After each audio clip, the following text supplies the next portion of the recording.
ठीक है, अब मैं आपको कराता हूँ जीके के क्वेश्चन इसमें, ठीक है, और करंट अफेयर्स जो आई थी और जीके। ओके, चलिए स्टार्ट करते हैं।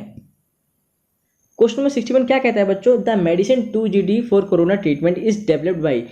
जो 2GD थी, इसे कहा जा रहा था कि ये एक मेडिसिन बहुत ज़्यादा असर करेगी, कोरोना पर असर काफ़ी करेगी, ये टैबलेट है बेसिकली। ठीक है, तो ये किसने बनाई है? इसे बनाया है DRDO ने बनाया है इसे।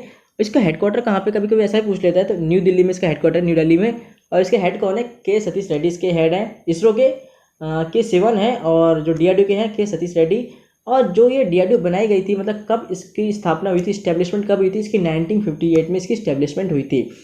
ठीक है बच्चों, जब नासा की भी हुई थी, ठीक है, जब नासा की भी हुई थी उसी टाइम पे हमारी DRDO की भी हुई थी। ओके, नासा का कहाँ पे है? वॉशिंगटन DC में है नासा का। ठीक है, तो ये क्लियर हो गया। अब आते हैं नेक्स्ट क्वेश्चन पर। इसका ऑप्शन बी आपका सही आंसर हो जाएगा। ओके, क्वेश्चन नंबर 32 क्या कहता है बच्चों? देखो क्वेश्चन नंबर 32, ये क्वेश्चन 2020 के DLED एग्जाम में भी आया था, जामिया के। ठीक है बच्चों, क्या कहता है क्वेश्चन? देखो, who was the chairman of the drafting committee appointed for the NEP, मतलब क्या है? New education policy. NEP मतलब न्यू एजुकेशन पॉलिसी है 2020 विच सबमिटेड द ड्राफ्ट इन 2019। मतलब ये पूछा गया क्वेश्चन, आपको समझ में आ गया होगा कि जो नई एजुकेशन पॉलिसी आई थी उसको 2019 में उसकी सबमिट करी गई थी, उसमें चेयरमैन कौन था? तो कौन था? काफ़ी बच्चों ने के सुब्रमण्यम टिक लगा दी, जो कि गलत आंसर है। इसका सही आंसर क्या है बच्चों? के कस्तूरी रंगन इसका सही आंसर है। ठीक है, के कस्तूरी रंगन सही आंसर है। इसलिए कहा जाता है कि प्रीवियस ईयर के पेपर करके जाया करो, उससे काफ़ी ज़्यादा क्वेश्चन फंस जाते हैं। और रिपीट भी इस साल तो बहुत ही ज़्यादा रिपीट हुआ, इतना तो कभी मैंने नहीं देखा जामे के पेपर रिपीट होते हुए जितना इस साल रिपीट हुआ है। ठीक है, नेक्स्ट क्वेश्चन पे आते हैं बच्चों। नेक्स्ट क्वेश्चन अच्छा क्वेश्चन है, क्या कहता है? देखो, as per the new education policy यानी कि NEP 2020 secondary level education constitutes, यानी कि अब सेकेंडरी लेवल में क्या डाल दिया गया है? ठीक है, सेकेंडरी लेवल बच्चों अब कौन से कहाँ से कहाँ तक क्लास आती है? तो 9 से 12 तक अब क्या डाल दिया गया है? सेकेंडरी क्लास में डाल दिया गया है। ठीक है, सेकेंडरी क्लास में 9 से 12 तक डाल दिया गया है बच्चों। ओके, ऑप्शन डी इसका सही आंसर हो जाएगा। अब आते हैं अगले क्वेश्चन पर। अगला क्वेश्चन क्या कहता है बच्चों? देखो, अगला क्वेश्चन हमसे ये कहता है कि which of the following has been appointed recently as a 48 chief justice of India, यानी कि जो CJ बने हैं, जिसे चीफ जस्टिस कहा जाता है, वो कौन है? 48वें कौन से नंबर के बने हैं? तो बच्चों 48वें जो बने हैं वो हमारे जस्टिस NV रमन बने हैं, तो ये 48th बने हैं। ठीक है, ये 48th बने हैं। आगे बढ़ते हैं बच्चों। अगला क्वेश्चन क्या है बच्चों? Who has been appointed as a chief adviser to CM Mamata Banerjee, यानी कि जो ममता बनर्जी है, जो मुख्यमंत्री बनी है, ये 8वें नंबर की मुख्यमंत्री बनी है बंगाल में। ये भी पूछ लेता कभी कौन से नंबर की बनी है, तो 8th नंबर की, 8वें नंबर की बनी है। ठीक है बच्चों, ममता बनर्जी। तो ये पूछा जाएगा बच्चों कि इनके एडवाइज़र कौन थे? तो इनके कौन है, किसको से अपॉइंट किया गया है? तो इसको किया गया है अलपन बंद्योपाध्याय को, इनका जो है एडवाइजर अपॉइंट किया गया है। ठीक है, 65 का बी ऑप्शन हो जाएगा। ये क्वेश्चन थोड़ा हटके आया था, ये क्वेश्चन थोड़ा सा अच्छा भी हटके आया था, इसका बच्चों ने एक्सपेक्ट इतना नहीं किया होगा। ठीक है, अलपन बंद्योपाध्याय इसका सही आंसर है। ठीक है, आगे बढ़ते हैं बच्चों। इन सबको आपको नोट कर लेना, क्योंकि आपकी ज़िंदगी जो है सिर्फ जामिया बैठ के एग्जाम पे नहीं टिकी, आगे भी आपको बहुत एग्जाम देने हैं। जैसे CTET का भी देना होगा, डिबेट करोगे तो CTET का दोगे, CTET का दोगे तो उसमें भी ये सब चीज़ें बेसिक क्वेश्चन पूछे जाते हैं, GK के, करंट अफेयर्स, रीजनिंग। इसलिए क्या करना बच्चों, मैं आपको जैसे एग्जाम खत्म हो चुका है, मैं आपको अब जैसे डायरेक्शन क्वेश्चन कैसे करते हैं, रैंकिंग के, सिटिंग अरेंजमेंट, रीजनिंग में आपको बहुत अच्छा मैं कर दूंगा, और GK भी करंट अफेयर्स कराया करूँगा। ठीक है, तो आपकी जिससे आपकी बेस बनता जाएगा। जैसे आप CTET एग्जाम दोगे तो आपको इतना इशू नहीं होगा, इतना दिक्कत नहीं आएगा, क्योंकि जो CTET एग्जाम होता है वो काफ़ी टफ होता है एज कम्पेयर टू ये B.Ed के नॉर्मल एग्जाम से। ठीक है बच्चों, आगे बढ़ते हैं। क्वेश्चन नंबर 66 क्या कहता है कि जो नेशनल एजुकेशन डे है वो कब सेलिब्रेट किया जाता है? काफ़ी बच्चों ने इसका सही आंसर किया, कुछ बच्चों ने गलत भी किया होगा। बच्चों ने जल्दी जल्दी में 5 सितंबर टिक कर दिया होगा, जो कि गलत आंसर है। बच्चों इसका सही आंसर जो है वो 11 नवंबर को जो है नेशनल एजुकेशन डे मनाया जाता है। और ये किसके उस पर मनाया जाता है? इसी कोई ना कोई डे किसी न किसी एक राष्ट्रपति हो या किसी न किसी एक अच्छे आदमी जिन्होंने कुछ किया है लाइफ में, उनके उस पर मनाया जाता है। तो जो जो एजुकेशन डे है वो हमारे अबुल कलाम आज़ाद के ऊपर मनाया जाता है। किसके ऊपर मनाया जाता है? अबुल कलाम आज़ाद के ऊपर मनाया जाता है। और जो टीचर डे है वो 5 सितंबर को मनाया जाता है। वो सर्वपल्ली राधाकृष्णन के रूप में उनके आधार पर मनाया जाता है। ठीक है, ओके, आगे बढ़ते हैं बच्चों। क्वेश्चन नंबर 67 पर आते हैं। क्वेश्चन नंबर 67 क्या कहते हैं हमसे क्या कहता है? रिसेंटली पब्लिश्ड बुक सच कहूँ तो इज एन ऑटोबायोग्राफी ऑफ, यानी कि जो सच कहूँ तो है वो किसकी ऑटोबायोग्राफी है? बेसिकली वो नीना गुप्ता की ये ऑटोबायोग्राफी है। ऑटोबायोग्राफी मतलब आत्मकथा, एक होती है बायोग्राफी, एक होती है ऑटोबायोग्राफी।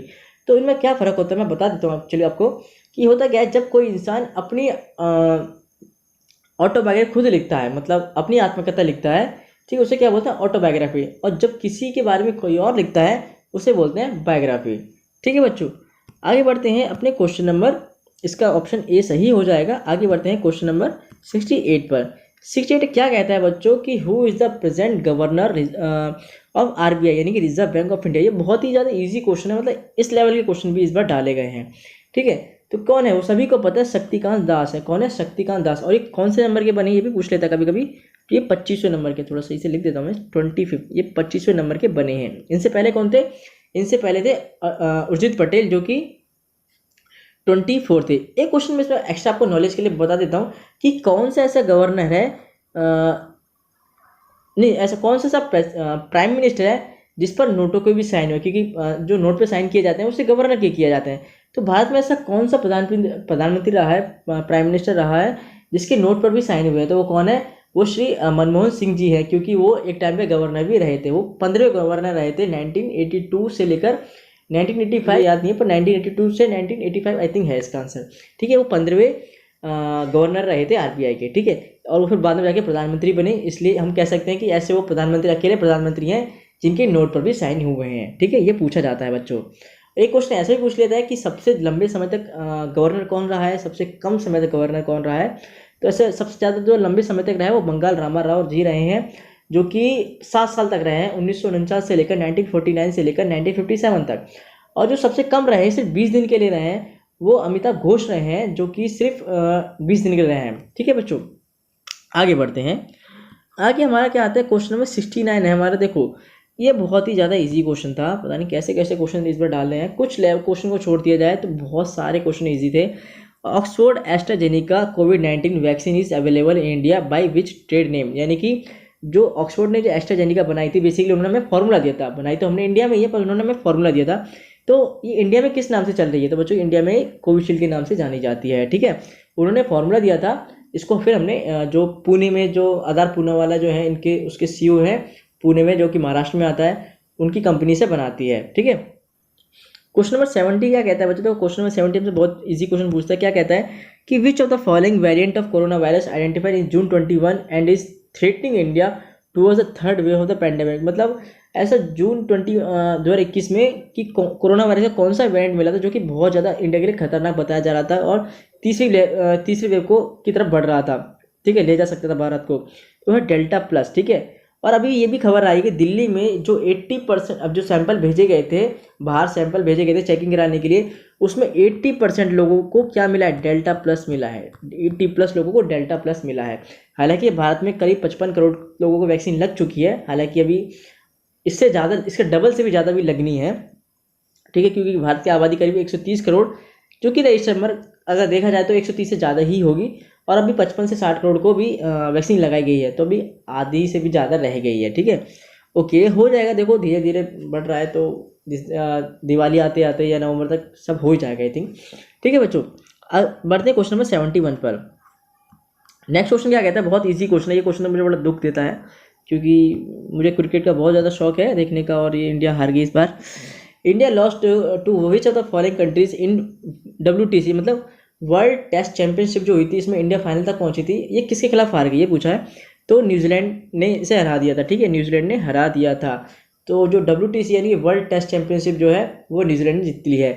और न्यूजीलैंड एक ऐसा देश है, ऐसे कंट्री है जिसने कोई भी ICC का टूर्नामेंट नहीं जीता। ना तो उन्होंने T20 वर्ल्ड कप जीता, तो उन्होंने ICC कोई वर्ल्ड जीता, लेकिन जब टेस्ट चैंपियनशिप हुई वो उन्होंने जीत ली है। तो उनके पास एक, मतलब कह सकते हैं कि एक चैंपियनशिप ट्रॉफी उनके पास आ चुकी है। ठीक है बच्चों, अब भारत जीत लेता तो भारत बीट, जो ये पहली बार हुआ है। एक चीज़ और, ये पहली बार हुआ है, वर्ल्ड टेस्ट चैंपियनशिप जो है पहली बार हुई है। ओके बच्चों, ओके, अब आते हैं क्वेश्चन नंबर 72 पर बच्चों। क्वेश्चन नंबर 72 क्या कहता है कि जो ज्ञानवापी मॉस्क यानी कि मस्जिद जो है कहाँ पर है? तो ये वाराणसी में। कहाँ पे? वाराणसी। वाराणसी कहाँ पे आता है? यूपी में आता है। ठीक है, तो ये कहाँ पे है? ये वाराणसी में। अब बच्चों आते हैं अपने नेक्स्ट क्वेश्चन पे। नेक्स्ट क्वेश्चन क्या कहता है कि LM5, ये क्वेश्चन भी 2020 में आया हुआ था। ये क्वेश्चन भी 2020 में आया हुआ था, हालांकि ऑप्शन थोड़ा चेंज था, पर ये क्वेश्चन उसमें आया हुआ था। तो ये क्या है? ये सैटेलाइट है? नहीं जी, सैटेलाइट नहीं है। क्या रोबोटिक्स है? नहीं, ये भी रोबोटिक्स नहीं है। फास्टेस्ट कंप्यूटर नहीं। उसमें ऑप्शन क्या दे रखा था बच्चों, कैरियर रॉकेट का लॉन्च ऑप्शन दे रखा था, कैरियर रॉकेट का, जो कि सही आंसर था। और इसे ऐसे भी कहते हैं कि हैवी लिफ्ट लॉन्च व्हीकल, ये भी ठीक आंसर है इसका। और हालांकि इसका पिछले साल जो ऑप्शन दिया था वो सही आंसर में कैरियर रॉकेट दिया था, ठीक है। ओके, अब आते हैं बच्चों क्वेश्चन नंबर 74। ये क्वेश्चन भी सेम 2020 में आया था, ठीक है।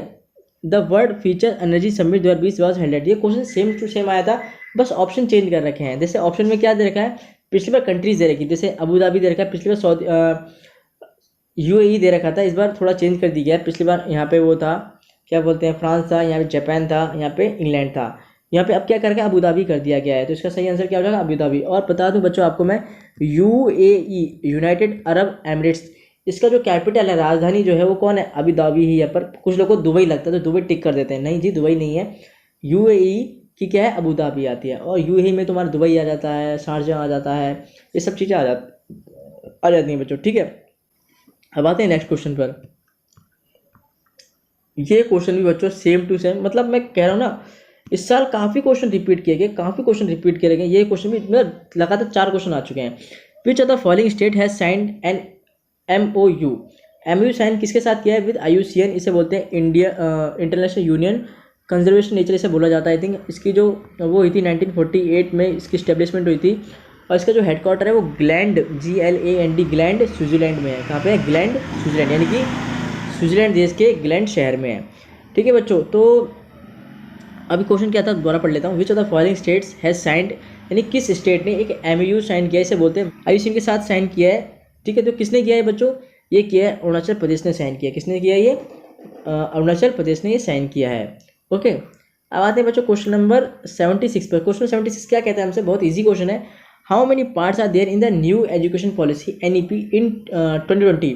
कितने पार्ट्स हैं, 24 पार्ट्स बनाए गए हैं बच्चों, सॉरी 4th पार्ट है, कितने हैं, 4 पार्ट हैं, कितने हैं, 4 पार्ट हैं। ओके बच्चों, ऑप्शन 20 का सही आंसर हो जाएगा। आगे बढ़ते हैं क्वेश्चन नंबर 77 क्या कहता है बच्चों हमसे। 77 ये कहता है कि the winner of miss universe 2020, ये इसने बच्चों ने थोड़ा सा नहीं ध्यान दिया होगा इस क्वेश्चन पे। इसका जो आंसर सही है जो है एंड्रिया मेजर जो है बच्चों, इसका सही आंसर है। क्या है, एंड्रिया मेजर। आपको क्या करना है बच्चों, ये आप ये देख लेना इसका ये कौन सी कंट्री से आता है, क्या पता कोई आप एग्जाम और दो। जैसे आपने देखा, आपने कोई ना कोई गवर्नमेंट जॉब का फॉर्म तो भरा ही होगा, क्योंकि सब बच्चे एक के भरोसे तो रहते नहीं है, ठीक है। तो उसमें भी ये आ सकते हैं, ठीक है। होता क्या है ना बच्चों, देखो करंट अफेयर्स हो गया, जी हो गया, रीजनिंग हो गई, और आपकी जी के बेसिक हो गई, जैसे कि आपकी हिस्ट्री है, ज्योग्राफी है, पॉलिटिक्स है, साइंस है, जनरल साइंस बेसिकली। ये सब आप किसी भी एग्जाम में दोगे ना, चाहे वो रेलवे का दे लो, SSC का दे लो, भले रेलवे अलग चीज़ होगी, SSC अलग होगी, फिर भी क्वेश्चन सेम आते हैं। टॉपिक तो भाई सिलेबस थोड़ी ना चेंज हो जाएगा भाई, सेम सिलेबस तो सेम रहेगा, क्वेश्चन में थोड़ा आगे पीछे हो सकता है। इसमें इस बार ये पूछ लिया, इस बार ना पूछा गया, पर चीज़ तो पढ़नी तब को, किताबें तो वही हैं, पढ़नी तब से वहीं से पड़ेगी। बस करना ये होता है बच्चों को कि पहले अपनी नॉलेज ले लो, उसके बाद 3-4 साल के पेपर सेट कर लो, पेपर उठा लो, चाहे रेलवे का दे रहे हो तो रेलवे का कर लो, SSC का दे रहे हो तो SSC का कर लो, BEड का दे रहे हो तो BEड का कर लो। बस ये सिंपल कॉन्सेप्ट होता है। ओके, आगे बढ़ते हैं। क्वेश्चन नंबर 78 हमसे क्या कहता है बच्चों। क्वेश्चन नंबर 78 जो है ये कहता है हमसे कि which of the following institutions prepares national curriculum framework for school education. तो कौन करता है ये बच्चों, ये बच्चों आपका करता है NCERT करता है। और NCERT बच्चों जो आया था ना, ये शायद 1961 में आया था, ठीक है। ओके, आगे बढ़ते हैं बच्चों। क्वेश्चन नंबर 17 बहुत अच्छा क्वेश्चन है कि how much % of growth in GDP was observe during Q4 of 2020 to 2021 in India. कितना है, 1.6 बच्चों, इसका सही आंसर कितना है, 1.6। ओके, क्वेश्चन नंबर 80 क्या कहता है बच्चों, who has won the ICC men's ODI player of the decade award at ICC awards 2020। तो किसको मिला है ये बच्चों, विराट कोहली को मिला है। और इनके इंस्टाग्राम पे फॉलोअर्स जो हैं करीब 150 मिलियन, मतलब 145 तो देखे ही है मैंने, पर आप 10 दिन बाद देखोगे ना तो गारंटी से 150 हो जाएंगे। मतलब इनका तो ऐसा है, विराट कोहली जी का तो एक दिन में 1 मिलियन बढ़ जाते हैं मैं देखता हूँ ना, हर 2 दिन बाद मुझे 1 मिलियन बढ़ते हुए मिलते हैं, ठीक है। तो 80 का ऑप्शन ए सही आंसर हो जाएगा, ठीक है बच्चों। आगे बढ़ते हैं क्वेश्चन नंबर 81 पे। 81 क्या कहता है, in which of the following states assembly election is not due in 2020। ठीक है बच्चों, तो ये कौन है बच्चों, इसका आंसर जो हो जाएगा आपका यूपी, इसका शायद आंसर सही हो जाएगा बच्चों। पूछा गया था निम्नलिखित में से किस राज्य में 2020 में विधानसभा चुनाव होने हैं। तो ये बच्चों यूपी में होने, और काफ़ी ज़्यादा बातचीत भी चल रही है कि यूपी में क्या योगी सरकार इस बार दोबारा से आएगी या फिर नहीं आएगी। ठीक है बच्चों, तो ये कहाँ पे होंगे, ये यूपी में इलेक्शन होने वाले हैं। कहाँ पे, ये यूपी में इलेक्शन बच्चों होने वाले हैं आपके। ऑप्शन ए इसका सही आंसर हो जाएगा। ठीक है, आगे बढ़ते हैं। क्वेश्चन नंबर 82 पे आते हैं बच्चों कि एक क्वेश्चन तो आपने देखा ही होगा, मूवी आई थी फ्लाइंग भाग मिल्खा भाग की, उसमें आपने इस क्वेश्चन को देखा ही होगा, मतलब जो भी इस क्वेश्चन का आंसर है कि who gave the title of flying Sikh to Milkha Singh who recently expired at the age of 91। यानी कि जैसे कि हम जानते हैं मिल्खा सिंह जी जो है अभी एक्सपायर हो गए हैं, और जो मिल्खा सिंह को ये फ्लाइंग सिंह यानी कि फ्लाइंग सिंह का जो मतलब इतना तेज़ दौड़ते थे ऐसा लगता है कि उड़ रहे हैं। जैसे कि उन्होंने लास्ट में जब मूवी का सीन आया था, जब वो भाग मिल्खा भाग में, तो उन्होंने कहा था, जो भी पाकिस्तान के हेड चीफ थे, उन्होंने कहा था बेटा आज तो दौड़ा नहीं तो उड़ा है, आज से दुनिया तुम्हें सिख नहीं फ्लाइंग सिख के नाम से जानेगी। तो इसका आंसर उन्होंने ये मतलब खिताब मिल्खा सिंह जी को किसने दिया था? कि जनरल अयूब खान ने दिया था, जनरल अयूब खान ने दिया था। तो अगर आपने ये मूवी देखी होगी लास्ट का सीन, तो आपको इसका आंसर डेफिनेटली पता ही होगा। ठीक है बच्चों, इसका आंसर क्या है? जनरल अयूब खान इसका सही आंसर है बच्चों। ओके, आगे बढ़ते हैं। आगे क्वेश्चन क्या कहता है बच्चों कि who controls Golan Heights today. आज की तारीख में मतलब कौन है जो गोलन हाइट्स को कंट्रोल करता है? तो कौन है? इजराइल करता है। और इजराइल के बारे में तो क्या ही कहा जाए, छोटा सा देश, 90 लाख की पॉपुलेशन, फिर भी सबसे ज़्यादा ताकतवर है और सेल्फ इंडिपेंडेंट है। हमारे यहाँ 130 करोड़ से भी ज़्यादा की आबादी है, फिर भी हम लोग सेल्फ इंडिपेंडेंट नहीं है। हमें मतलब सेल्फ डिपेंड नहीं करते, बहुत दूसरे देशों की दूसरे देशों में डिपेंड रहना पड़ता है। कहीं से हमें एनिमेशन मंगाने पड़ते हैं, कहीं से कुछ मंगाना पड़ता है, हथियार कहीं से मंगा रहे हैं, कहीं से कुछ मंगा रहे हैं। मतलब इतना भी सेल्फ हम लोग अपने आप में डिपेंड नहीं करते हैं जितना इजराइल। 90 लाख की पॉपुलेशन है, जिस सिर्फ 9 मिलियन, ठीक है 9 मिलियन यानी कि 90 लाख की पॉपुलेशन है, और छोटा सा है और सेल्फ डिपेंड है, अपने आप खुद, उसे किसी की ज़रूरत नहीं है। ठीक है, आगे बढ़ते हैं बच्चों। क्वेश्चन नंबर 84 क्या कहता है कि जो बाइडेन, ये तो सबने पढ़ा ही होगा इसका आंसर, जो बाइडेन टुक ओथ यानी कि शपथ as the 46th president of United States, यानी कि जब जो अमेरिका के राष्ट्रपति जो आज की तारीख में जो करंट है जो बाइडेन है 46 यानी 46वें वो राष्ट्रपति बने हैं। तो उन्होंने जो शपथ ली थी बेसिकली कब ली थी? जनवरी में ली थी, मार्च में ली थी। तो इसका आंसर क्या है बच्चों? इसका आंसर जो सही आंसर है इसका बच्चों जनवरी है। जनवरी 2021 में उन्होंने शपथ ली थी, काफ़ी ज़्यादा वो भी हुआ था इसके बारे में। ठीक है, जनवरी 2021 में शपथ ली थी बेसिकली। ठीक है, आगे बढ़ते हैं। क्वेश्चन नंबर 85 क्या कहता है बच्चों? देखो, विच of the following cities has won the smart city award 2020, यानी किन शहरों को स्मार्ट सिटी इंडिया 2020 का अवार्ड दिया गया है। ये किसको मिला है बच्चों? ये मिला है आपको इंदौर और सूरत को मिला है। किसको मिला है? इंदौर और सूरत। ठीक है बच्चों, तो सूरत पता है कहाँ पे आता है? गुजरात में आता है। ओके, आगे बढ़ते हैं। क्वेश्चन नंबर 86 क्या कहता है बच्चों? Recently plasma donation was in use, how much % of human blood is plasma. यानी कि क्वेश्चन बहुत इजी था बच्चों, ये मुझे पता था इसके बारे में क्वेश्चन आएगा। मैंने शायद बच्चों को पढ़ाया भी था जब मैं मेरी वीडियोज़ में है इसके बारे में कि हमारी बॉडी में कितना प्लाज्मा होता है। मैं आपको पूरा नॉलेज देता हूँ बेसिकली। ठीक है, होता क्या है बच्चों कि हमारी बॉडी में क्या होता है, 55% प्लाज्मा होता है। यानी कि इसका जो सही आंसर होगा वो तो मैं अभी बता देता हूँ। 55 यानी कि ऑप्शन सी इसका सही आंसर हो जाएगा। 55% प्लाज्मा होता है, बाकी 45% जो होता है ना बच्चों हमारी ब्लड सेल्स होती हैं। अब ब्लड सेल्स में हमारी 3 चीज़ आ जाती हैं, जैसे कि RBC, WBC और प्लेटलेट्स आ जाती हैं। ठीक है बच्चों, तो ये तो हमारी होगी 55-45 की बात होगी। अब 55 में जो प्लाज्मा, उसमें से भी क्या होता है बच्चों, 90% पानी होता है, बाकी 10% में इनऑर्गेनिक सॉल्ट्स होते हैं, ऑर्गेनिक होते हैं और प्रोटीन्स होते हैं। ठीक है, 10% में ये। ठीक है, 90-10 अलग हो गया, किस में से? 55 में से। ओके, अब बात करते हैं 45 वाले की बात करते हैं, यानी कि 45 की बात करें जो ब्लड सेल्स था, उसमें से क्या होता है 45 में से 99% यानी कि 45 का 99% क्या होता है? RBC होती है, रेड ब्लड सेल्स होती हैं। बाकी जो 1% होता है उसमें WBC और प्लेटलेट्स होती हैं। ठीक है बच्चों, ये आपको क्लियर हो गया। एक मैं आपको चीज़ और बता देता हूँ कि जो रेड ब्लड सेल्स हैं उन्हें क्या बोला जाता है? उन्हें एरिथ्रोसाइट्स बोला जाता है, वाइट ब्लड सेल्स को ल्यूकोसाइट्स बोला जाता है और प्लेटलेट्स को थ्रोम्बोसाइट्स बोला जाता है। और एक चीज़ मैं आपको और एक्स्ट्रा बता देता हूँ बच्चों कि जो RBC और WBC का जो रेशियो होता है कितने का होता है? 601 का होता है। कितने का होता है? 601 का होता है। आगे बढ़ते हैं बच्चों क्वेश्चन नंबर 87 पे। 87 क्या कहता है बच्चों? जो ये रेमडेसिविर आई थी, बहुत ज़्यादा इससे इशू भी हुए लोगों को, काफ़ी ज़्यादा इनकी बॉडी की जो स्ट्रेंथ हो गई, बॉडी काफ़ी ज़्यादा कमज़ोर हो गई थी, इसको इतनी बार दी गई है रेमडेसिविर। ठीक है, remdesivir was invented by the which of the following pharmaceutical research organisation. तो ये रेमडेसिविर है, किसने इसको डेवलप किया है? किस ऑर्गेनाइजेशन ने? तो इसे किया है किसने, गिलियड ने किया है। किसने किया है इसे, गिलियड। इसका इंपॉर्टेंट क्वेश्चन है, इसको ध्यान रखना बच्चों, बहुत अच्छा क्वेश्चन है ये, इंपॉर्टेंट। ये क्वेश्चन जैसा लगा कि हाँ पेपर में देने लायक आया है। कौन सा, बी, गिलियड। ठीक है बच्चों, ओके ओके, आगे बढ़ते हैं। Question number 88, who was the chief guest on the occasion of India's Republic day celebration 2021। इस क्वेश्चन को तो मैं कहना चाहता हूँ कि बहुत कुछ कहना चाहता हूँ इस क्वेश्चन के बारे में। तो मैं देखो क्या है कि 88 का जो क्वेश्चन है बेसिकली, एक मिनट कहाँ भागे जा रहा भाई, ये रहा 88। तो ये पूछा गया जो रिपब्लिक डे हमें कब मनाया जाता है, हमारा 26 जनवरी को हमारा रिपब्लिक डे मनाया जाता है, गणतंत्र दिवस बोलते जैसे हम लोग। ठीक है, तो ये जो है इस बार चीफ गेस्ट के रूप में कौन आया था। हमें पता है हर साल कोई ना किसी देश का राष्ट्रपति हमारे जो 26 जनवरी होती है, जैसे रिपब्लिक डे बोला जाता है, उस दिन एक चीफ गेस्ट के रूप में आता है। तो इस साल कौन आया था 2021 में, ये या फिर नन ऑफ दिस, यानी कोई नहीं आया था। और अच्छा है, मैं कहता हूँ कोई नहीं आया, अच्छा है, क्योंकि आप सभी ने न्यूज़ पे देखा होगा कि 2000 जब क्या हुआ था उस दिन, काफ़ी ज़्यादा दंगा हो गया था, काफ़ी पुलिस वालों को मार, बहुत ज़्यादा ऊपर से गिर रहे थे वो लोग, उन्हें ट्रैक्टर चढ़ा रहे थे। और कोई भी राष्ट्रपति बाहर का आता वो अपनी नज़ारे, हालांकि उन्होंने टीवी में देखा होगा, क्योंकि इंडिया की कैपिटल दिल्ली है और दिल्ली की न्यूज़ सब जगह आती है, खासकर ऐसे रिपब्लिक डे के ओकेजन पर। तो ठीक है, तो इसमें उस दिन इंडिया की काफ़ी ज़्यादा मतलब कोई बदनामी हुई थी, तो ऐसा नहीं करना चाहिए था लोगों को, लेकिन लोग समझते हैं ये पता नहीं क्या करते हैं। ठीक है, तो अच्छा मैं कहूँगा कोई राष्ट्रपति नहीं आया, मतलब किसी भी देश का कोई भी चीफ गेस्ट बन के नहीं आया, आता तो उसके सामने हमारे देश की बेइज्जती हो जाती। हालांकि फिर भी हुई, न्यूज़ में काफ़ी ज़्यादा हुई, लेकिन उसके सामने हो जाती। ओके, ये जो ये ना जेयर बोल्सोनारो, ये आए थे 2020 में आए थे, ये 26 जनवरी 2020 में आए थे ये बच्चों, ये ब्राज़ील के राष्ट्रपति है। ठीक है, ओके आगे बढ़ते हैं बच्चों।